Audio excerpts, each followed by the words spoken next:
Half-Life was developed and released by Valve Software in 1998 and was created using a heavily modified version of the Quake engine called the Gold Source. Both Stephen King's The Mist and the video game Doom served as early inspirations for the game. At the time, Valve felt that video games could be so much more than simplistic shoot-em-up titles and hoped to build a world full of interesting characters with a compelling storyline. The name Half-Life is a scientific term used to determine the time required for any specific property to decrease by half. To simplify, it's a term most commonly used in the context of nuclear physics and nuclear chemistry. So in that regard, it makes sense as it's very evocative of the game's scientific theme. Another reason is that the Half-Life equation uses a Greek symbol called lambda, which has since become a very prominent logo for the game. And it might sound familiar as the Black Mesa research facility in Half-Life has a sector called the Lambda Complex. The game was planned to be released sometime in late 1997, but at the last minute they felt the game wasn't good enough, so Valve actually remade the entire game, and in doing so delayed it by almost a year. In November of 1998, the game was finally released, spawning several expansion packs and sequels, none of which would ever have a 3 in the title. The German version of the first Half-Life has some pretty ridiculous changes and censorship. For example, when you shoot someone or something, there's no blood whatsoever, which is kinda strange given how there's still blood everywhere else. When you kill an ally, they don't die.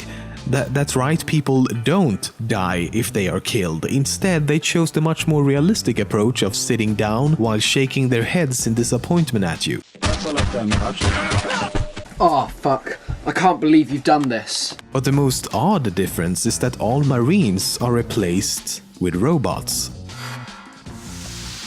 A common phrase spoken by the guards in the first Half-Life is, "Hey, catch me later, I'll buy you a beer. Hey, catch me later, I'll buy you a beer. Hey, catch me later, I'll buy you a beer. Hey, catch me later, I'll buy you a beer." When you meet Barney Calhoun in Half-Life 2, who happens to be an ex-guard from Black Mesa, one of the first things he says is, "About that beer I owed you." Speaking of Barney, even though he's supposed to be the protagonist in the expansion Half-Life Blue Shift, the character model for Gordon Freeman is still used. Funnily enough, there goes the real Gordon Freeman. This is the original character model for Gordon Freeman. However, at the time, he wasn't known by that name. Instead, employees at Valve simply called him Ivan the Space Biker. The actual Gordon Freeman came much later and would go through several versions, including different glasses, different suits, and different hairstyles. Speaking of hairstyles, did you know that Gordon Freeman has a ponytail?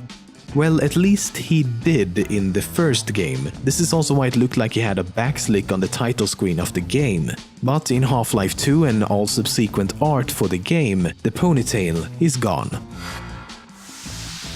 So if you ever thought the Gonarch from Half-Life looked like a giant spider with a giant testicle, you're exactly right. The idea for the Gonarch supposedly came to be when someone at Valve said, "Why don't we put a giant testicle on a 20-foot tall armored spider?" Given this, the name might actually be a combination of the words gonad and monarch. You see, gonad is another word for the reproductive organs, and monarch would refer to the creature's boss status within the game.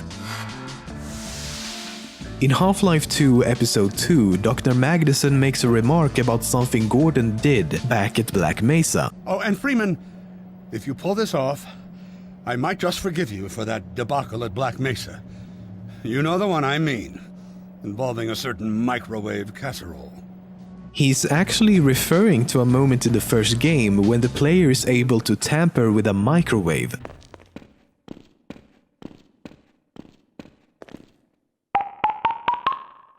My God, what are you doing? I mean, I gotta give it to the guy though, he has his priorities straight. The world is crumbling down before his eyes, but ain't nobody getting away when fucking with his food.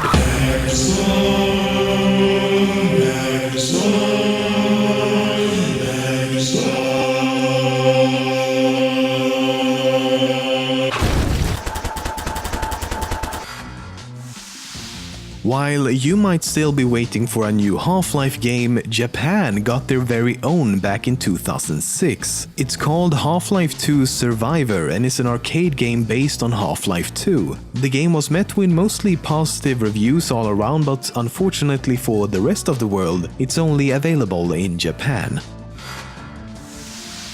While Half-Life 2 Episode 3 has been confirmed to be in development several times over the past decade, Valve, as we all know, refused to reveal any specifics whatsoever. In fact, back in 2006, the episodic trilogy was to be concluded by Christmas 2007, but we all know that never happened. This has been going on for so long that rumors, leaked information and vague statements indicates that Valve has decided to put their episodic efforts on hold and instead focus development on a sequel, Half-Life 3. But of course, no one really knows. What we do know is that between 2006 and 2007, Half-Life 2 Episode 4 was already being developed outside of Valve by Arcane Studios, the developers behind Dishonored. It carried the working title of Return to Ravenholm and would have been a standalone episode taking place before the end of Episode 2, of course in the zombie-infested town of Ravenholm. In the end, Valve felt that the market was oversaturated with zombie-related titles and cancelled the game before any serious development could begin. Rise and shine, Mr. Freeman. Rise and shine. G-Man. Who is he? What does he want? Why is he sometimes helping you and other times hindering you? Many theories exist and very little is known. In fact, we don't even know his name, if he has one. Valve has never given him an official title and G-Man is simply short for Government Man. The reason he was created in the first place was because Valve wanted a character that was neither an ally nor an enemy to the player, leading to his enigmatic behavior. Wake up and smell the ashes. The story behind the Half-Life series is never fully explained within the games. You get bits and pieces of the puzzle every now and then, yet many mysteries remain unexplained. So this is the story of Half-Life so far. It begins with the Combine Empire, a powerful intergalactic organization composed of a massive variety of both allied and enslaved species. At some point before the events of Half-Life, the Combine invade the homeworld of the Vortigaunts. This forced them to escape to the border world, Xen. Xen is a sort of subway station that can be used to cross dimensions, but their escape was short-lived as they now became enslaved by Xen's ruler, Nihilanth. Back on Earth, scientists at Black Mesa are experimenting with teleportation technology. This eventually leads up to the Resonance Cascade, or the Black Mesa incident, secretly orchestrated by the mysterious G-Man. This event forms a portal between Black Mesa and Xen. Nihilanth viewed the portal as a liberation from the Combine and decided to invade the Earth using his minions and the enslaved Vortigaunts. A certain scientist in an orange suit managed to fight off the alien invaders and eventually end up defeating Nihilanth at the end of Half-Life. G-Man is impressed by this and gives you an ultimatum: work for him or die. G-Man then puts Freeman in some sort of suspended animation to call upon when needed at a later time. Meanwhile, portals between the Earth and Xen is now forming everywhere and alien creatures continue to flood the planet. Ever since the event, the Combine has kept a close eye on Earth and finally decide it's time to make their move. The Combine invasion begins. Earth's population is reduced even further and the Vortigaunts, wanting revenge on the Combine, team up with the remaining rebel forces. In fact, the Vortigaunts now see Gordon Freeman as a sort of messiah after he freed them from Nihilanth. The Combine Empire continue their reign of fear and slowly turns humanity into a slave race. Around 20 years after the events of Half-Life, Freeman is awakened by G-Man and the events of Half-Life 2 begin to unfold. Freeman starts a revolution which leads to the downfall of the Citadel in City-17.